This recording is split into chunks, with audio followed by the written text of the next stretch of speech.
ನಮಸ್ಕಾರ. ಸಹಕಾರಿ ಟಿವಿಗೆ ಸ್ವಾಗತ. ಮೊದಲು ಮಾನವನಾಗು. ನಾನು ಎಚ್.ಎಸ್. ಸುಧೀಂದ್ರ ಕುಮಾರ್. ಮುಖ್ಯಾಂಶಗಳು. ಜೈಪುರದಲ್ಲಿ ರಾಷ್ಟ್ರೀಯ ಸಹಕಾರಿ ಮಸಾಲೆ ಮೇಳ ಉದ್ಘಾಟನೆ. ಜೈಪುರದ ಜವಾಹರ್ ಕಲಾ ಕೇಂದ್ರದಲ್ಲಿ ಸಹಕಾರ ರಾಜ್ಯ ಸಚಿವ ಸ್ವತಂತ್ರ ಶುಲ್ಕ ಗೌತಮ್ ಕುಮಾರ್ ಡಾಕ್ ಉದ್ಘಾಟಿಸಿದರು. ಸಭೆಯನ್ನು ಉದ್ದೇಶಿಸಿ ಮಾತನಾಡಿದ ಡಾಕ್, ಸಹಕಾರಿ ಇಲಾಖೆ ಮತ್ತು ರಾಜಸ್ಥಾನ ರಾಜ್ಯ ಸಹಕಾರಿ ಗ್ರಾಹಕ ಒಕ್ಕೂಟವು ಆಯೋಜಿಸುವ ವಾರ್ಷಿಕ ಮೇಳವು ವರ್ಷಗಳಲ್ಲಿ ಒಂದು ವಿಶಿಷ್ಟ ಗುರುತನ್ನು ಸ್ಥಾಪಿಸಿದೆ ಎಂದು ಹೇಳಿದರು. ರೈತರು ನ್ಯಾಯಯುತ ಬೆಲೆಗಳನ್ನು ಪಡೆಯುವುದನ್ನು ಖಚಿತಪಡಿಸಿಕೊಳ್ಳುವಾಗ ಸಹಕಾರಿ ಸಂಸ್ಥೆಗಳು ತಮ್ಮ ಉತ್ಪನ್ನಗಳನ್ನು ಪರಿಣಾಮಕಾರಿಯಾಗಿ ಮಾರಾಟ ಮಾಡಲು ಇಂತಹ ವೇದಿಕೆಗಳು ಅನುವು ಮಾಡಿಕೊಡುತ್ತದೆ ಎಂದು ಅವರು ಒತ್ತಿ ಹೇಳಿದರು.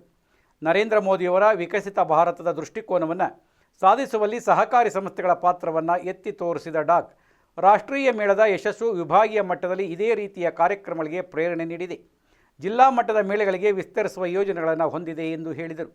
ಏಪ್ರಿಲ್ 17ರಿಂದ 26ರವರೆಗೆ ನಡೆಯುವ ಈ ಮೇಳದಲ್ಲಿ ಕೇರಳ, ತಮಿಳುನಾಡು, ಪಂಜಾಬ್ ಮತ್ತು ಮಧ್ಯಪ್ರದೇಶ ಸೇರಿದಂತೆ ಬಹುರಾಜ್ಯಗಳ ಉತ್ಪನ್ನಗಳನ್ನು ಪ್ರದರ್ಶಿಸುವ ಸುಮಾರು 150 ಮಳಿಗೆಗಳಿವೆ.